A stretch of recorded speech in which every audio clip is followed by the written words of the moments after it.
Drinks with Rachel for parents who have children who are 5 to 11. So we are now here. Congratulations. I don't know if any of your children are in bed. I hear mine going dum dum dum dum dum dum dum dum dum dum dum.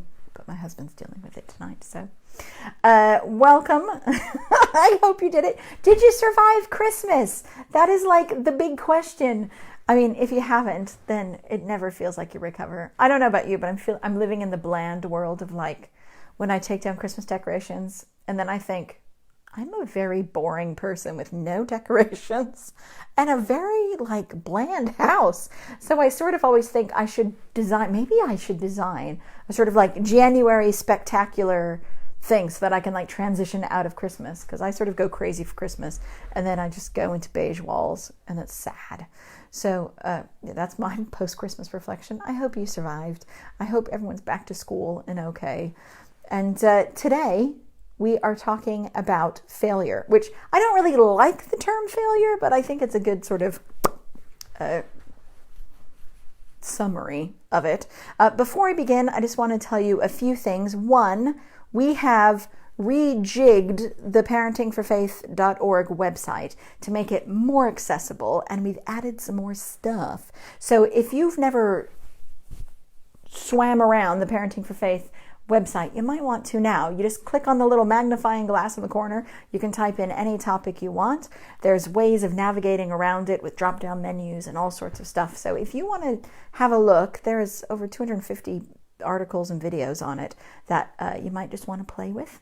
Another thing for parents who don't have time to read, we have the Parenting for Faith, the blue book, the Parenting for Faith book omnibus version, which is Parenting Children for Life of Faith, How to Help Your Kids Connect with God themselves, Parenting Children for Life of Purpose, helping them find their calling and work themselves out in terms of being purposeful in the world, and Parenting Children for Life of Confidence, helping them have a God-centered confidence and learning how to deal with the world that tells them they're stupid.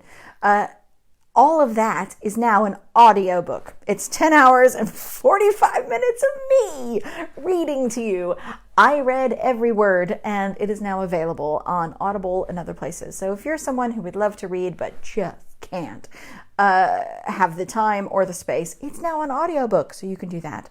The other thing is, not all of us have a church that is running the Parenting for Faith course.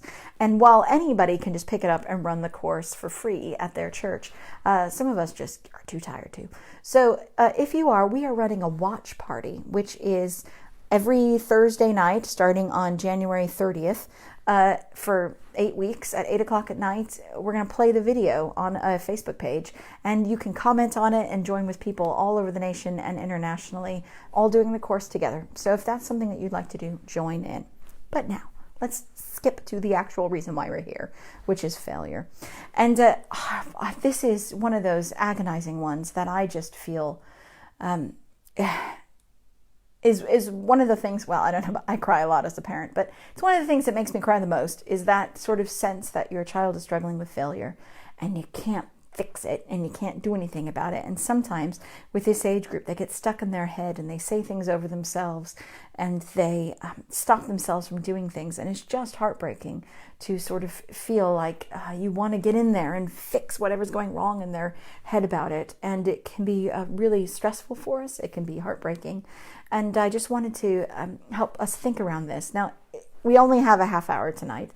In the Parenting Children for Life of Faith omnibus version, there's a whole chapter on it, chapter 33, that talks about failure, and another 2 chapters that talk about comparison, if that's sort of where it's coming from. So there's more to access there, but I just wanted to pull out some specific things that will help us with this particular age group. And before we begin, I just wanted to sort of have a step back and think about failure, because so often we want to rush into this, tell me what to do with my kid, doing this specific thing. And I find that when we come up with an approach in our heads, it helps us be able to handle everything that comes. And the approach that I think is really helpful to think through is just that failure is natural, and it's what we want our kids to know. It's how we learn. Everybody learns through failure. Point out any under 5. That's all their life is falling down and getting up and dropping things and picking them up and putting on their shoe for 45 minutes. And it's this nonstop trial and error. And somewhere along our lives, all of our lives, we forget that. And we think that we can only have successes with no failures. And part of what we want to instill in our kids is that failure is always going to be a part of our lives. It's part of mine, it's part of yours, it's part of everybody's. It's how we figure out how to do stuff. And it's natural and kind of necessary. It's how we learn. If we cut out all of our failures, we'll never learn how to do stuff. And, picture learning a sport, learning an instrument, anything, learning how to spell. It's all about making mistakes and learning from those mistakes. And so naturalizing that and saying it's natural and necessary. I expect you to make mistakes. I make mistakes. I fail sometimes and I make bad choices. And we're all on this journey together. Normalizing it is a really helpful approach to have in our hearts, because sometimes we begin to expect perfection because we're like, I taught you how to do this. You know how to do this. And sometimes we then find ourselves hitting this demand level from our kids rather than expecting the imperfect. That doesn't mean they shouldn't be learning. They should. Don't think I'm too soft of a parent. I'm not. But there's something about helping our kids swim in the failures that is really useful. And the other thing is that it's strategic. Failure is strategic. God brought loads of people into places where they could succeed or fail. And when they succeeded, he blessed them. When they failed, he taught them something. I love watching Jesus with his disciples. He was constantly being like, hey guys, climb out of the boat. And they were like, do I want to? I don't know. And some did and some didn't. And they thought they were going to die. And then Jesus was like, and they did that. And Jesus coached them through their failures until they reached a point where they became bolder in the face of failure. And that's what we want. And so it just sometimes helps for us to think through our value of failure and how we're coping for it ourselves and how we do it with our kids. So if we want our kids to see failure as a necessary and normal part of life that they can learn from and grow from, then how can we do that with them? And so I'm going to give you 3 things. There's like 10 in the book, but I just want to cover these 3 because I think it's really helpful to highlight. 1, we need to begin to, hold on, I'm going off of the under 5 notes and I don't want to do that. Oh yes, that's what I want to say. It didn't feel right inside.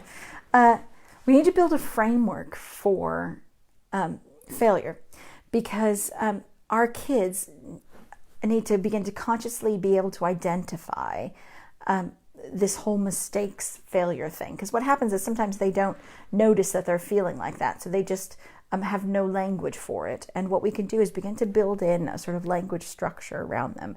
So things like mistakes are just learning is one thing that I say all the time in my family. Mistakes are just learning, or you have to make mistakes to learn, or we all do that sometimes. It's what you do next that matters.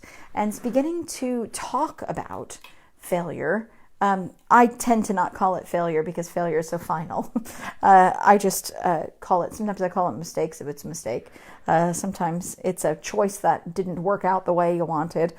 Sometimes it's whatever you want, but I tend to call it mistakes or choices that don't work out. It happens to all of us. We think we have it all right, and that was not the choice that worked out well. So what do we do next? And so I'm just framing it for them and knowing that. And that may mean, I'll talk about you in a little bit, but just beginning to notice, I like how they made that choice, or mistakes are just learning. When someone spills something, just having your phrases, use a different phrase if you want, but build a framework of language that addresses it, so that our kids know that they're not going to be perfect. I say to kids all the time, I don't expect you to be perfect. I expect you to progress. The second thing I wanted to talk about was valuing effort, learning, and progress over perfection. Valuing effort, learning, and progress over perfection. So often what happens is when we want our kids to feel the glory of success, then we super praise and put the emphasis on the achievement rather than on the character and the effort, the learning, and the progress that got them there. And so what happens is our kids learn, yeah, my parents like me for me, but what they really care about is the big thing at the end. And what we can do is begin to redress that. And so actually They get more praise and noticing and excitement over all of the effort, learning, and progress than they get at the end. Yes, we celebrate the big stuff. Congratulations. That was wonderful that you got there. But as we go on, there's so much that we can do. Help them to be proud of the character within it. For instance, sibling fights. Sibling fights happen all the time. And what is one thing that is really interesting is we are aiming for perfection. I aim that you love each other all the time and that you never get in a fight. And therefore, that is perfection. That is what I want. Anything less than that is failure. And actually, if you are focusing on learning, effort, and progress, you have so much to praise your kids about. Your sister punched you in the face and you walked away. I mean, that is wonderful. I'm so proud of you walking away. You walked away muttering and calling her names, and we're going to address that in a second. But still, you chose to walk away and not punch back. I just want to say you are progressing or learning, or you had a huge amount of effort, and I just want to say thank you because I see the effort that took to do, and I appreciate that. When we do that, then they learn that it's not just looking back at the end of the day and did I do a perfect day? None of us can do that. But we can say, I have seen bits of character and effort in you. You're doing so many things that I really admire and respect. Doing progress. If you have a kid who does spellings and struggles with the spellings, sometimes you're like, we're aiming for 10 and you only got 7 and we'll do better next time. Or you go, you did 6, 6, 5, 6, and you worked so hard through all of that. And look what you did. You did a 7. You worked so hard. You did that extra thing and you managed a 7 because of all of that hard work. And then if next week you go back to a 5, you know what? What I love is that you worked just as hard last week. And sometimes that's how it rolls. But are you going to let your heart get sad? Are you going to say, I'm going to work just as hard next week? What are you going to do next? Because I so admire the effort that you put in. It's really important that we're sort of building that stuff in, that noticing that, and that they're learning from it. That you're constantly seeing your kid learn and adjust, and to say, oh, you're learning from that. Look at that. I love how you learned that and you tried that. And did you learn something new in that? Teach me what you learned, and constantly doing that. A third thing you might want to do is if your kid forgets that learning is mistakes, and that's okay, and you can do everything not perfectly all the time. You might want to play with experiments to just get them used to, we can make mistakes and learn from them. Like once I was making bread, and just for fun, I decided to take 3 extra bits and be like, let's just try something. So we quadrupled the amount of yeast in one, we added juice to the other, something else. And with the kids that I did that with, they were very like, are we allowed to do this? This is going to ruin it. It's going to fail. And I'm like, I'm not interested in whether or not it's going to fail. I'm interested in what I can learn from making mistakes. And just beginning to have a really interesting conversation about that. So try experiments. Label things as experiments. Say, I'm going to try this experiment of trying to wake up on time because it's not working very well. And then you could say, how'd that experiment work out? Did that work well? What are you going to try next? And so it's not just, did you do what I told you to do? It's, what are you trying to learn and make it work for you next? The fourth thing that is really helpful, I know this is really scattered, but I think I just want to give you bits to hang on to, is equip them to clean up their failures. Sometimes the reason they get really upset is they don't know how to fix it. They don't know what's next. And so they fail a spelling test and they don't know what's next. Is it just a bad grade? Is their teacher going to be mad at them? Are they going to cope with shame? It's the unknown of how to clean up their mess. And actually, the more we can equip our kids to know what to do on the other side of when it doesn't work out, or when you color outside the lines, or when you have a catastrophic test, then the more they can think, okay, there's always a next step. There's always a next step. And equipping them in what next steps could be, whether it's through role play, whether it's through helping them do the mess at home and saying, do you know how to take your next step? Equipping them and giving them those skills was really helpful in dealing with failure. And the last thing before we get to the questions, and I see we already have one on there, and please ask more questions as they come in. The last thing is us as parents.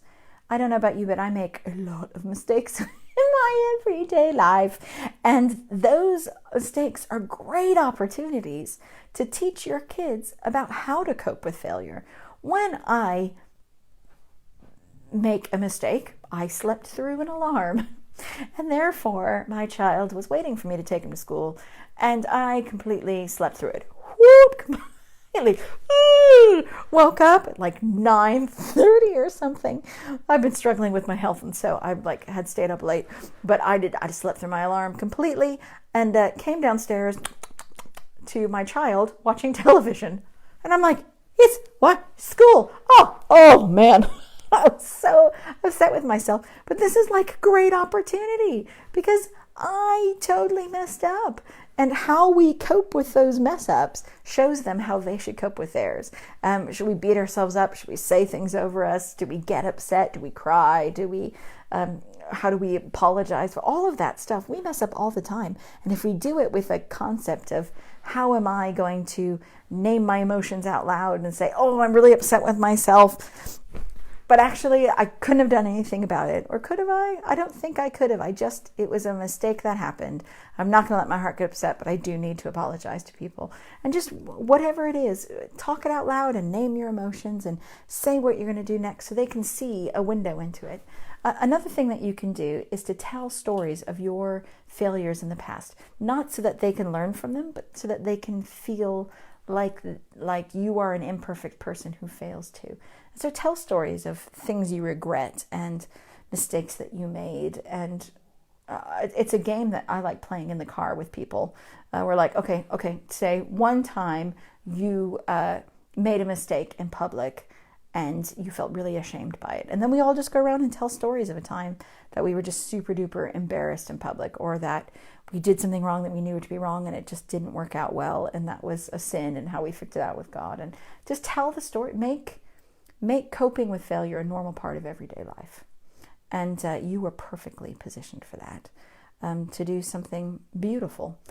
Because then in the midst of those failure stories, you can talk about what you learned and what God said to you and how you saw a different side of God, and how you learned and how grateful you are that you did fail because you learned something so foundational to who you were. And all of that stuff, you teach them that effort and learning and progress is what matters, all through telling your stories. I was going to talk about shame. I'm not sure we have time, but if you want to explore shame, kids who you feel like when they sin or when they make mistakes, they're covered in shame. I think we have a whole podcast section on that, that Anna will give you a link to. So if you want to access that, then we can. But in the meantime, please feel free to ask questions.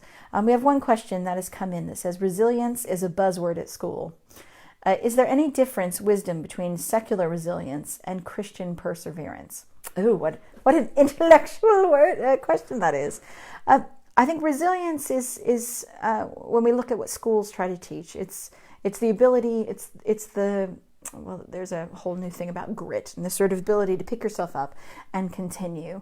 I think what happens often with resilience is that it's looking for confidence within yourself. Remind yourself that you can do this and you're good enough. And there's a lot of self-talk around reminding yourself how good you actually are. And I find that often isn't helpful.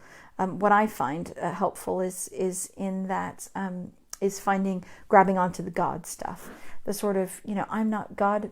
God said that he is going to spend a lifetime growing me, and I'm not finished yet. So I don't expect me to be finished, but he is daily growing me to be like him. And so today is just one day on a whole journey of becoming more like God.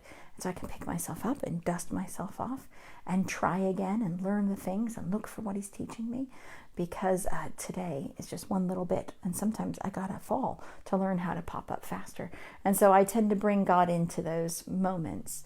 And you can also look at who God is in the midst of all of that.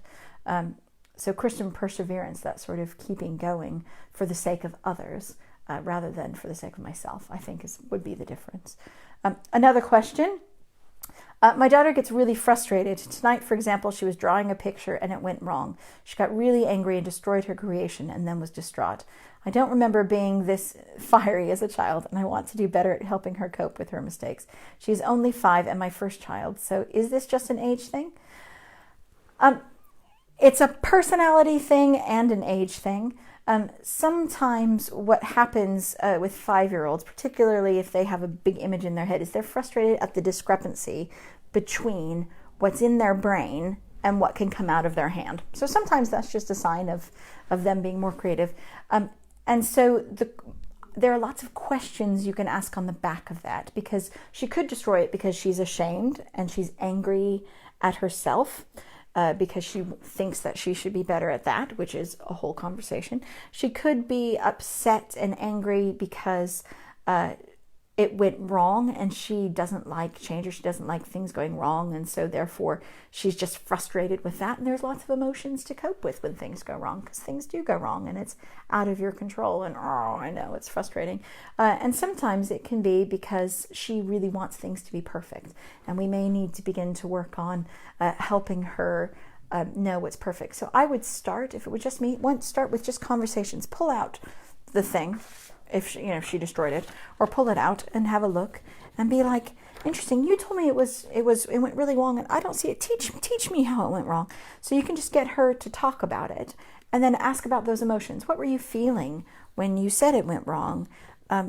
Is it that because you couldn't fix it, or is it because you want it to only be perfect, or is it because you didn't have a rubber to take it away? Or was it because you were mad at yourself? Teach me more about what made you want to throw it away, because I just want to understand. And sometimes wanting to understand without wanting to fix it can help you get to the heart of your kid. At this point, you have to go through a sort of diagnosis phase and find out what is it that's in there, and then you begin to model it without her knowing. So you can be like, okay, she wants it to be perfect all the time and she can't do it. Well, there's lots of things that I would love to do perfectly, but I don't do it perfectly. How can I model self-talking myself through that? So when I make a mistake, ooh, that was too much in the cookies. Should I throw it away? Or, ooh, no, you know what I could do? I could turn it into a totally different cookies, and start modeling how you can be creative out of a mistake. It could be that she's not equipped on how to do that next stage. It could be that she's not equipped to deal with the anger. So there's lots of different ways to go. So ask those questions purely to understand. Don't worry about going, it's beautiful, it's beautiful. No, it's great, because you're never going to win that argument. It's really about getting to the heart of your child, understanding what's going on, and then being able to create windows around it, creating structure around it, and giving her language around it so she can begin to look at it that way. So I would say those are your next steps. Any advice for walking this with older children with perfectionist tendencies? Wonder where they learned that.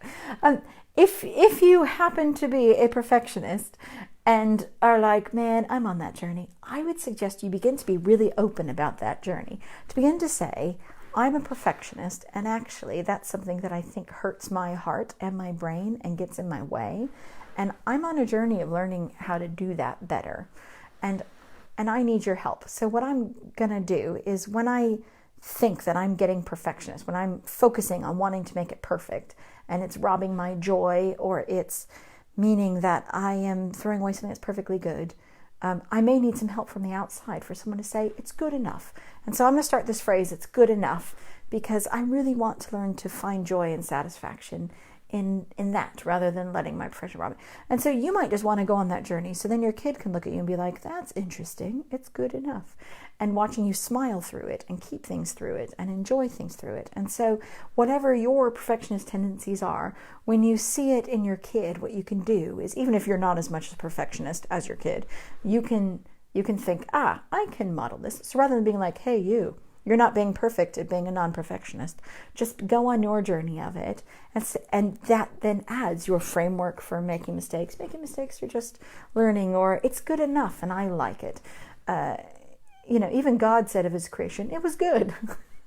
I love how God didn't say it was perfectly wonderful and exact. It was like, it's good. God was satisfied with good.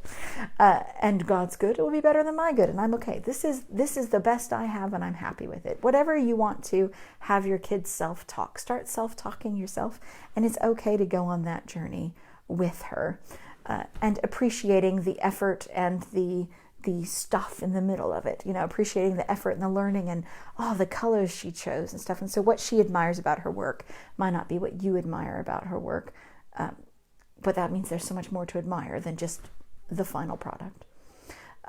Right, and the last last question is this. I remember realizing, my 6-year-old doesn't like to get things wrong, so he doesn't try. He worries about answering questions in case he gives the wrong answer. He's not keen on writing in case he spells something incorrectly or forms the letter in the wrong way. We try to encourage him as best we can, but I'd love to hear how you would approach this. Again, this fear of getting things wrong is really interesting to explore. What would happen if you got it wrong? What would happen if you gave the wrong answer? And sometimes it's that they don't know, so therefore, it could be that once someone gave the wrong answer and the teacher gave a bad response, and so therefore they've learned in that circumstance that getting the wrong answer is not right. It could be that if you spell something wrong, then you think, oh no, I have to go back and repeat it over again, and I just don't want to. And so again, there's this diagnosis thing of what is it? Is it fear? Is it frustration? Is it self-talk that's happening in his head and that we need to rephrase?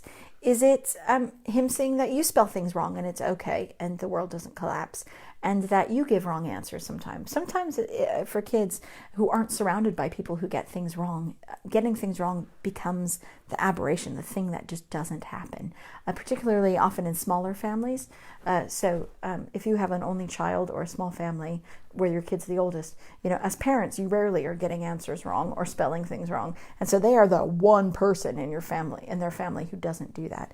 Where when you become more open about those mistakes and talking about it, then you can begin to say, well, everyone's making mistakes, everyone's learning and growing, and oh, I love when you try, swing and a miss, but it was a good swing, and you can begin to reward that. If your child really is shut down, what I've seen some people do is reward the effort. So I'd like you to try to answer a question. You don't have to get the right answer at all, but if you try to answer one question today, then you'll get a thing in the jar, and after you've tried to answer 10 questions, then we'll have an ice cream or whatever. And so you can begin to reward the effort, not the success. Being bold enough to write and not erase, or being able to cross it out once rather than start with a new piece of paper. Because actually that reminds you of how it's not is, and beginning to just process that with your kid. So find out what the heart of it is. If it's fear, then you're talking about boldness and confidence and practice of speaking and saying answers. Sometimes it's confidence, and it's loads of things. So diagnose, create windows, and then maybe equip for the next step. Well, it's time to go, guys. I want to pray for you. If you have any other questions, feel free to dash them in now. And what I'll do is I'll either answer them on the Facebook Live, a separate Facebook Live later. I'll write in the answers, or probably I'll throw them on the podcast and get to them, because I want to answer all the questions you have. But for now, let me pray for you. God, I thank you so much that you are a God who walks with us in our ups and downs, and that you grow us day by day, and that you know we're not finished yet. God, I pray for peace and grace in the hearts of these parents as they help their kids find joy in the everyday. I pray that you give them creativity, that they would know their kids, give them special eyes, that they may see their kids' hearts, their children's fears, give them the right questions, that they may have wonderful conversations, that their children may unpry their hands and really delight in the joy of being and learning and progressing rather than being perfect. I pray that you would give them grace and connection, that they may have wonderful family times. In Jesus' name, amen. I'll see you guys later. See you next month, if not before, on the watch party, and if I'm not whispering in your voice, for the audiobook. Bless you.